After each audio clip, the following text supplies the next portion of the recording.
Lefort today because my skin has been acting up. It's really like little pimples I've never seen before. They're tiny.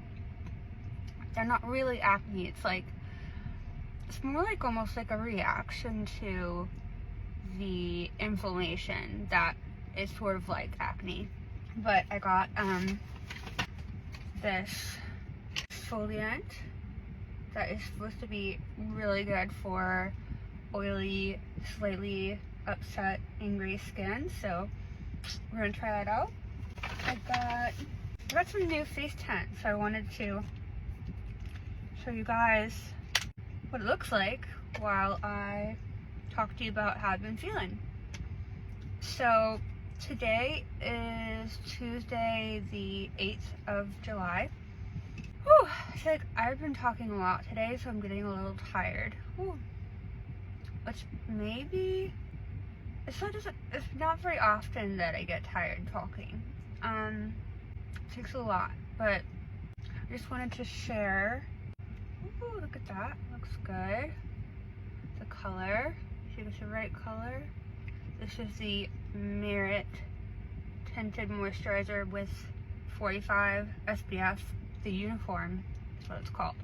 Because I haven't been in the mood to wear a lot of makeup because I'm just puffy, you know, and I do need to wear sunscreen, just in general, but also for my scars. And so I figured a nice tinted moisturizer could be a good solution. And you know what I don't have that I usually use is one of those sponges, but we're just gonna play around.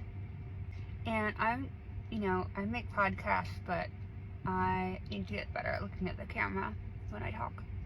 So today is day 19 because Thursday will be 3 weeks, which would be 21 days. And I feel really grateful. I was talking to someone about my surgery and why I did it earlier today, and it made me emotional in like a really, really grateful way. Like, my anxiety was worse, I couldn't sleep, I was tired, sleep apnea. It made me emotional because I am really grateful, even though I'm also going through a really tough time. Tough because I'm adjusting to a new face, which is emotional. I'm sore and in some pain still. And I'm swollen and numb, so I drip food on myself and I feel like big. I feel swollen. So, and I'm tired because I'm healing. So all those things are legitimately tough. And I do get like a little jolts of, it's really not bad, like little jolts of pain here and there. It may be that the nerves are coming back to life and there's some pain, but it's not constant. More likely I have sort of just like a dull ache here when I wake up in the morning. Tylenol and Advil does most of the job right now, which is good. Yeah, I feel like I was at Whole Foods the other day and this man asked me if he could use my Prime membership to get a discount, and I wasn't sure if he was actually trying to ask for money, and I was like, yeah, I just haven't been out in public as much, and so when I am, I'm like so touched by people. Like, this woman drove by me and smiled at me in a way that just felt so genuine, and I just was like so grateful for the love in the world and like humanity. And it's not a rebirth, that's a little over dramatic, but I do feel like even though I'm still struggling with the pain and swelling and numbness, this is a new lease on life for me, and I think I'm seeing the world. And also I survived a really long surgery, which was kind of scary and dangerous, you know, a 9-hour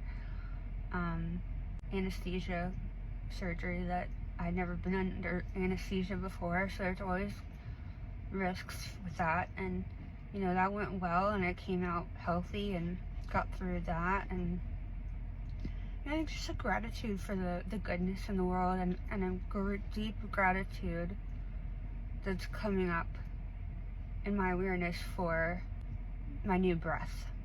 Like, my airway is now, I don't know the exact percentage, but it went from being like whatever volumetric measurement they use, like it was 80 something. That was like a fourth of the size it should have been for my like height. And now it's like 230 however they measure the size of your airway. So it's like more than doubled, like 230% bigger airway. And I still have anxiety and OCD and ADD and ADHD and things that I'll live with that are genetic, I think, to me. But and ADD and ADHD and things that I'll live with that are genetic, I think, to me. But when you can't breathe, it just makes everything worse. You're tired because you can't sleep well, and then you have to drink caffeine, and then that stimulates your anxiety. And you're anxious because you can't breathe, and your body feels like, you know, you're in this fight or flight mode all the time. And I survived that.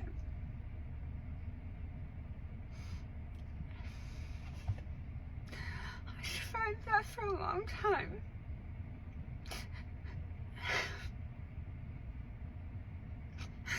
And, you know, it wasn't bad all the time, but it was really hard. And I think you don't realize how hard things are until you're relieved of them, because you're just doing it because you have to survive. And it's like, breathing is just so important for your mental health, your brain health, your nervous system. And I'm really proud of myself for surviving that, because it actually did get worse leading up to the surgery, because they had to take teeth out down here and push my teeth back.